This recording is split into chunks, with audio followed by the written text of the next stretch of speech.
Pero kung hindi natin susundin ang Supreme Court decision, and we will court a constitutional crisis, we will tear the Constitution apart. The distinguished gentleman, Senator Marcoleta from Tarlac and Senador ng buong bansa. Sir President, initially I wanted to speak pagbotohan na po. But very interesting po yung question na bringing up ni Senator Lacson.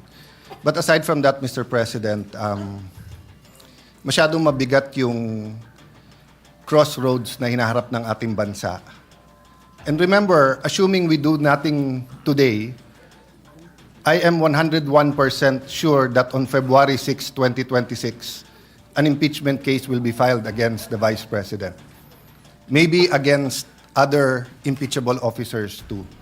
So I think it is very important that mahimay natin yung desisyon, yung sentimento ng institusyon na to, mailabas hindi lang sa social media at sa traditional media ang mga puntong nagsasaliwa, meaning pong parang hindi nag-uusap eh.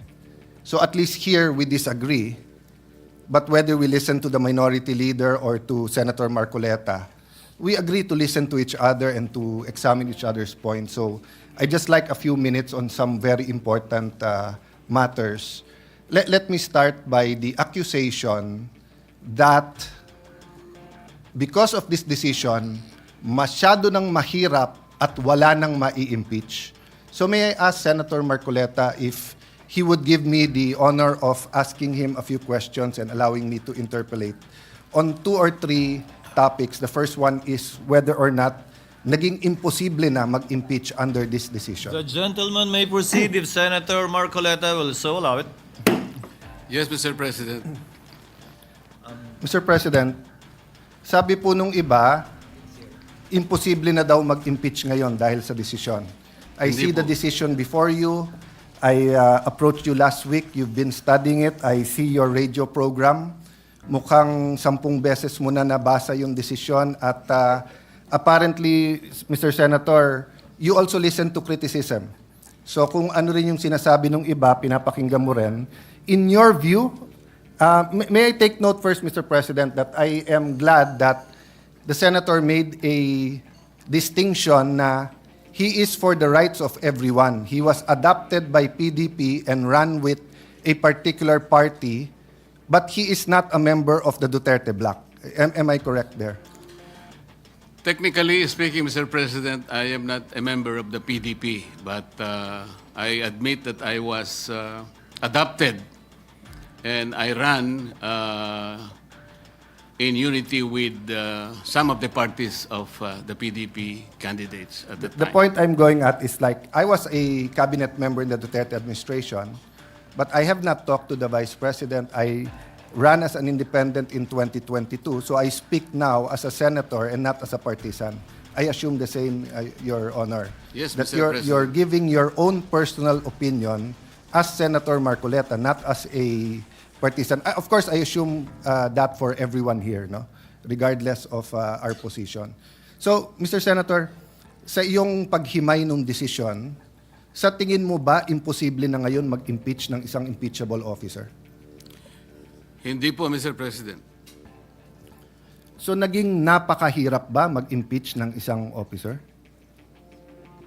Hindi ko po alam kung bakit mahirap po sa kanila, Mr. President. Ang importante lang po, ilagay lang po sa tamang proseso.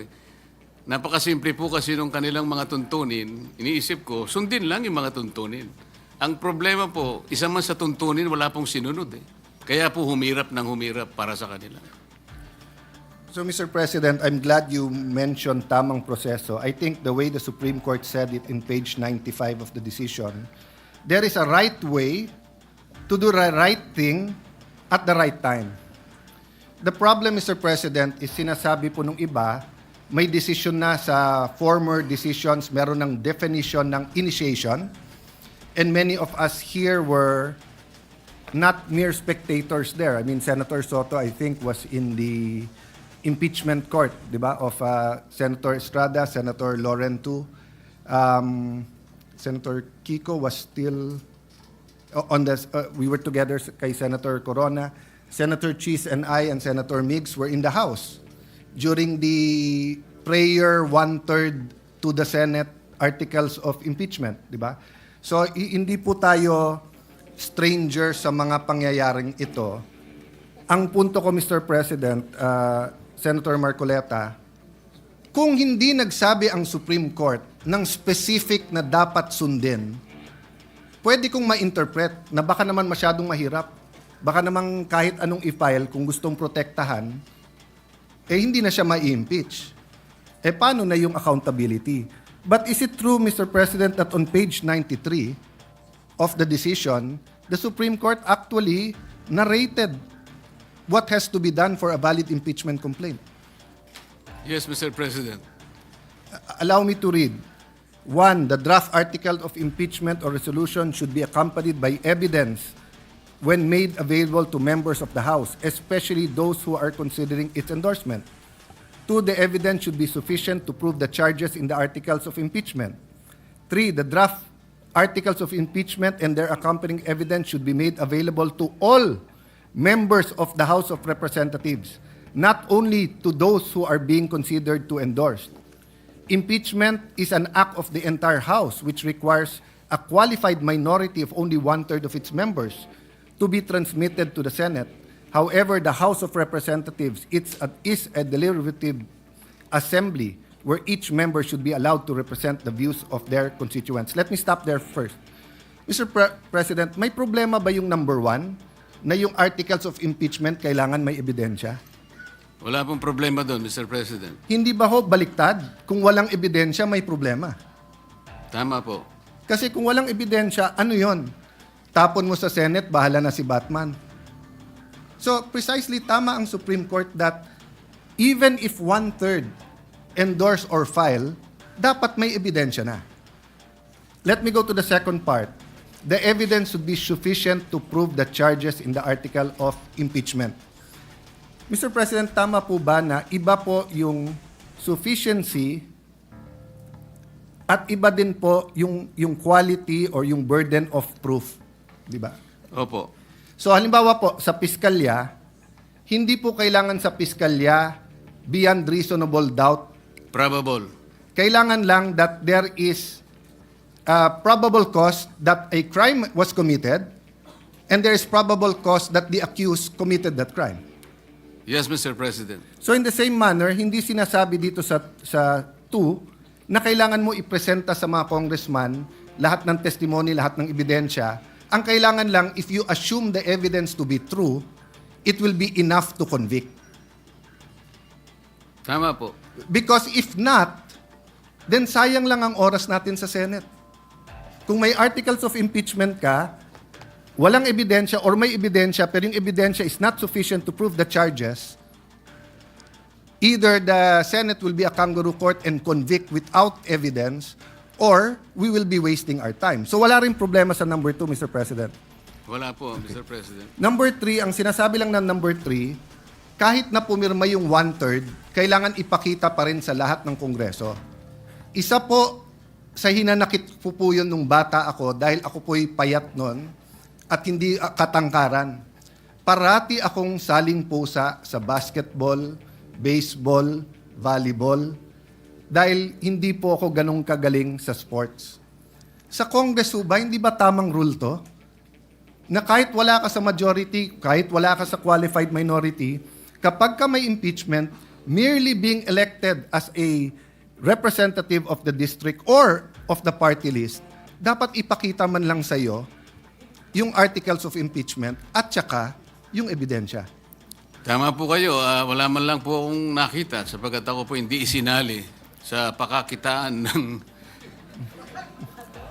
So naiintindihan niyo po kung paano maging saling Hindi ko nga pusa. po alam na meron na po pala. Hindi man lang kami binigyan eh. Kaya nung tinanong ko po yung aking mga kasama, kayo pala binigyan, bigyan nyo nga ako ng kopya para mabasa ko. Wala rin kami. Paano nyo pinirmahan? Hindi naman namin binasa ng pinirmahan na. Basta meron lang binigay ng mga signature pages. Doon lang kami pumirma. So Well- hindi nyo nabasa? Hindi. God and the world has a way of correcting itself because now I have the privilege of serving the people here, not as a salimpusa, and definitely, Your Honor, as chairman of the Senate Blue Ribbon Committee, is not a salimpusa here in the Senate. In fact, you are an esteemed neophyte with a very powerful committee. So, again, number 3 is just a simple walang salimpusa rule, which is very good. Number 4, respondent have the opportunity to be heard on the draft articles of impeachment. Hindi ko na po babasahin dahil mahaba, pero basically ang sabi ng Supreme Court dito, hindi naman kailangan pumunta doon ang Vice President. Pwedeng through pleadings.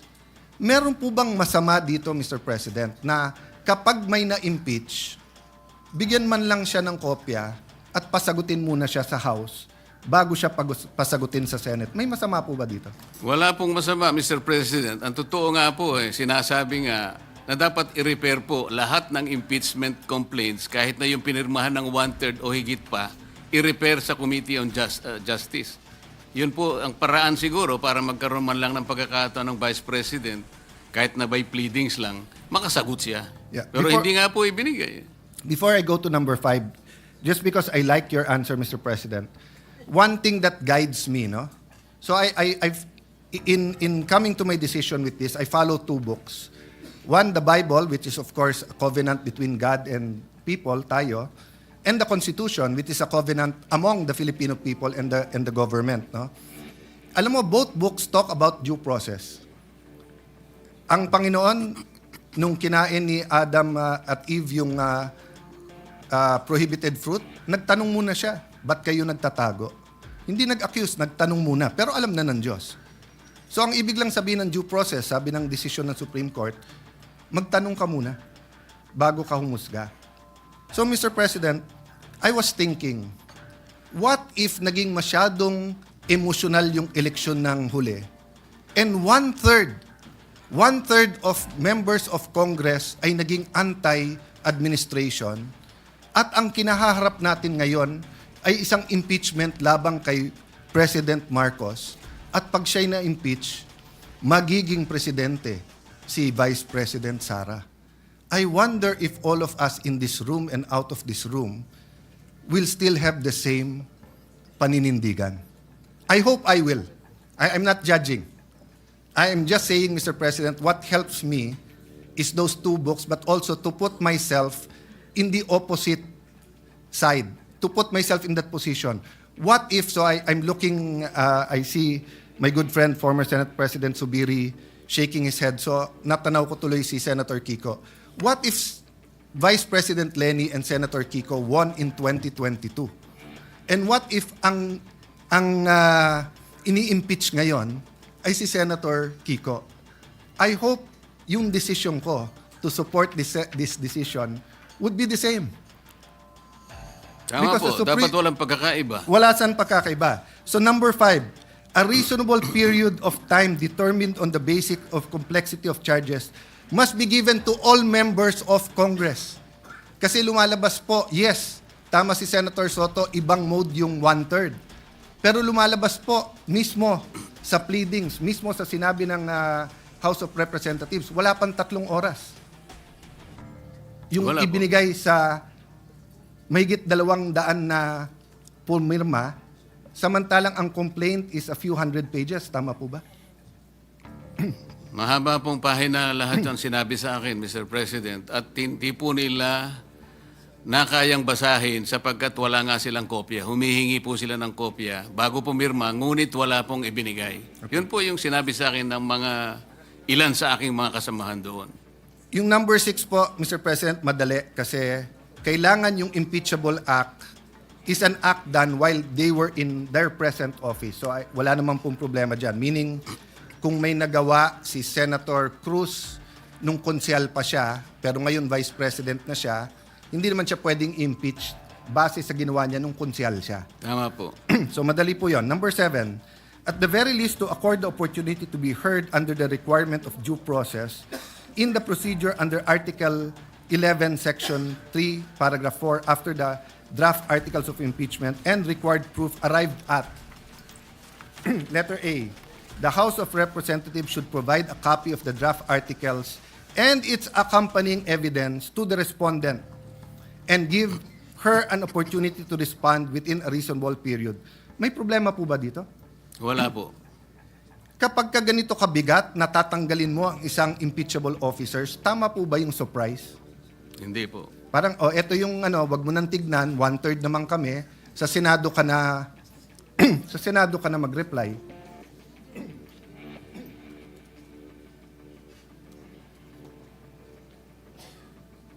Letter B simply states that all members, again, it's the walang saling pusa. So, Mr. President, in other words, it is not true that it is now too difficult. Sundin lang yung page 93, 94. Whether it's February 6 for the Vice President or if anyone wants to file an impeachment against anyone, magagawa to at any time. Tama po, Mr. President. Let me reverse my question, Mr. President. Dapat ba maging madali mag-impeach ng isang officer? I'm asking, of course, your opinion that I value, Mr. President. Depende po sa ini-impeach na opisyal. Pero kinakailangan po hindi dapat magmadali. Kaya dalawa po kasing bagay yun eh. Kailangan po siyang mapagbigyan ng due process niya at gaano man po karami yung ebidensyang inaharap sa kanya. Bigyan natin siya ng pagkakataong makasagot. So maaari pong mahirapan ng konti, tumagal ng konti.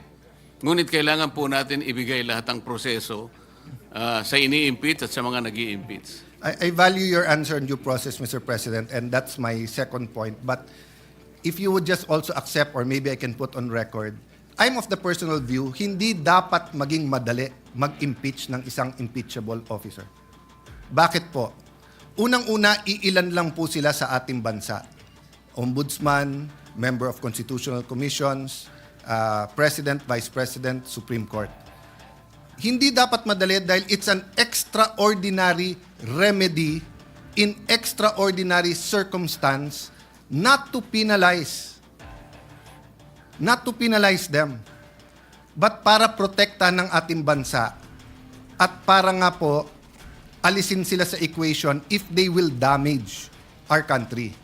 So, the difference po with this impeachment sa iba, at least the impeachment of President Estrada, President Arroyo, and again, may I be sensitive especially to my friends here who are of that administration, was with us, against us, or like Senator Jinggoy and Senator JV.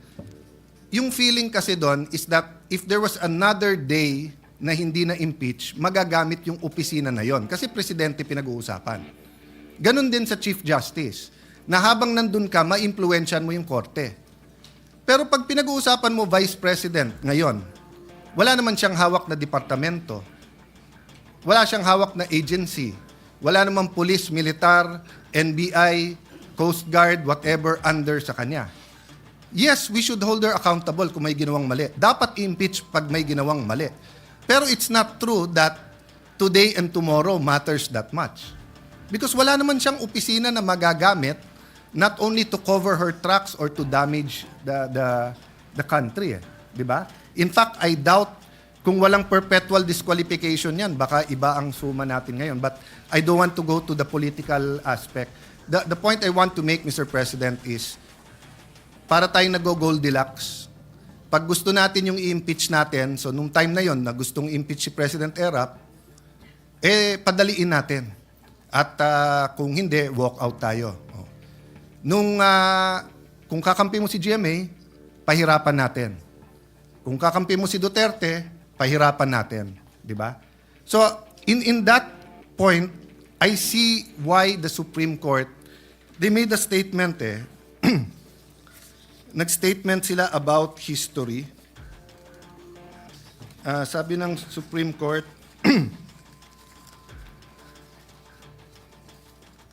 ito po, sa page 94, we understand our history. We have learned that in the past, momentary desires to do what is convenient and concede means to ends have inadvertently created precedents that weaken the succor of law for those who dissent, or those that are society's margins, or those who have fallen out of grace from the powers that be. We have learned that the clash of political interests in the past, often disguised by noble intentions, have obscured the need to address the real problems of corruption, inequality, poverty, and disempowerment faced by our people. Kung ito lang po ang sinabi nila, Mr. President, sasabihin kong hindi ba namumulitika yung korte? But sinabi nila to after page 93 na iniisa-isa nila paano mo i-impeach eh. So parang nga tinuruan na ang Senado at saka House, gusto nyo impeach ang Vice President o sino man, sundin nyo lang to. Wala na kayong problema. So I think in that sense, Mr. President, it's a balanced decision. Ang question, Mr. President, yung tanong ni Senate Minority Leader, former Senate President Soto, operative fact, Mr. President. Mr. President, may I venture to answer the question of Senator Soto nung tinanong niya, ano to? Diba? Ano to yung nag-robe, etc. Nasagot na po kasi ni Sara Geronimo yon. Nung sinabi niya kay Coco Martin, there was never an us. There was never an us. Sinabi kasi ng Supreme Court na void ab initio to. But I have a reason, Mr. Minority Leader, former Senate President, and Senator Ping, why I bring this up. Because I agree with Senator Ping na ano ang i-dismiss natin.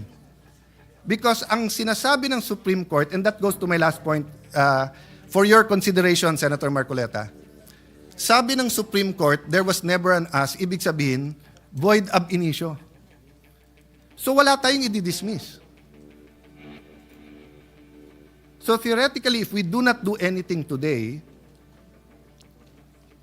we are following the Supreme Court decision. Except,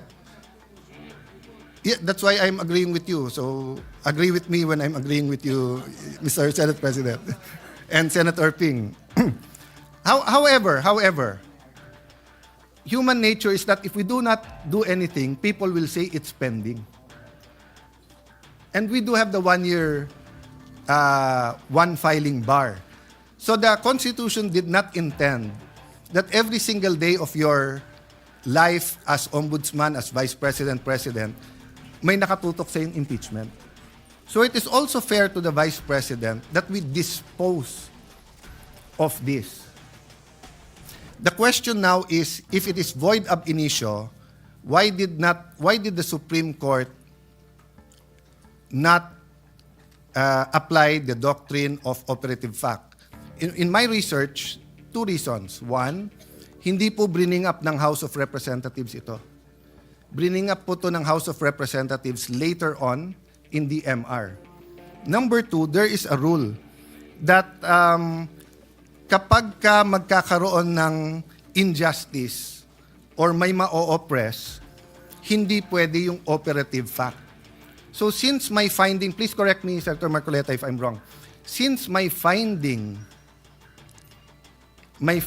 po ang Supreme Court na sinircumvent yung 1 year bar, hindi ka ngayon pwede mag-operative fact kasi para mo ni-reward ngayon yung circumvention. Am I correct sa Yes, Mr. pagkaintindi? President, because the doctrine of operative fact is based on equity and fairness.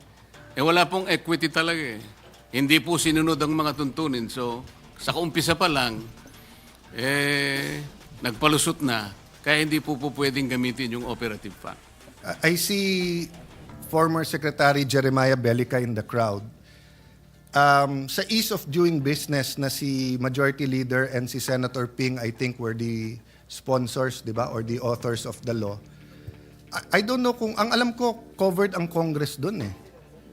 So kapag ka 10 days, at kasi ministerial yung sabi ng Supreme Court eh. Kapag ka nag-file ka ng impeachment, yung 10-day, 3-day, ministerial yon. So even if you do not consider it archived, if you apply the ease of doing business law that Secretary Jeremiah Bellica used to very much push in government, you would come to the same conclusion. My point is, Mr. President, we'll never come out with a perfect decision. People will disagree. That's why I agree with the statement of the IBP na ang kailangan sa Constitution ay hindi agreement, kung hindi adherence. The North and South of the United States did not agree on slavery. That's why they fought a civil war. because they had to see who will adhere to this Constitution, who will treat this piece of paper as a living soul and a covenant of this country rather than just a piece of paper. And grabe po ang devastation sa United States. Buti po tayo nagdidebate lang. Buti po tayo yung dugo ng ating mga bayani ay minsan lang po inalay at ngayon nagdidebate na lang tayo sa desisyon na to. Pero kung hindi natin susundin ang Supreme Court decision and we will court a constitutional crisis, we will tear the Constitution apart because, Mr. President, this is going to second to the last question. May option ba tayo not to follow the Supreme Court? Wala po, Mr. President. So it's for academic discussion and for criticism, for enlightenment, and trying to influence the court na masama decision nyo. In accordance, I respect the opinions for those who think na masama yung decision. But in actuality, as an institution, we have to follow, hindi po ba? Tama po, Mr. President. Is the gentleman a member of the Commission on Appointments? Wala pa po yatang ini-elect. Hindi, kasi may desisyon ang Supreme Court kung paano hati-hatiin yung membership ng CA. Kung hindi rin natin susundin yung desisyon ng Supreme Court sa impeachment, wag na rin natin sundin sa CA. What about sa sweldo ng mga senador? 'Di ba? Sabi sa konstitusyon, sa mga batas, hindi tayo pwede magpasa ng batas na makikinabang tayo. Tama po yun. So kung disagree tayo, wag na rin natin sundin dahil mas mataas na sweldo 'yon. Kailangan po kasi palagi nating isasaalang-alang kung anong sinasabi ng desisyon ng Korte Suprema at hindi yung sarili po nating nilalayon o sarili nating interest. Correct po ba? Especially when we disagree. Madali kasi magsang-ayon pag we agree eh. Tama po. Maraming magsasabing nag-uusap tayo through microphone but we agree on many things. But mas mahirap when we disagree. Tama So, po. Mr. President, so since we disagree slightly on dismiss, would the movant, the distinguished senator, consider na ma-amend yung motion that the Senate obey or follow or anong tamang salita na acceptable sa minority, the Supreme Court decision? Because if the motion is to obey the Supreme Court, so if the Supreme Court reconsiders, the motion still carries, then we will follow. If they don't, we will still follow. And right now, sabi naman nila, it is immediately executory. So as far as I'm concerned, it doesn't exist. But I agree with the gentleman, there's some action that is wanting eh. Kung Tama hindi it's there floating in the air. Anyway, I'll leave that as a question. There might be some people who want to interpellate, Mr. President, but may I offer that solution. We are allowed to amend, to propose an amendment to any motion if the movant agrees. I am amenable to an amendment, Mr. President, like moving it to send it to the archives. Like we will have the same result if that is the case.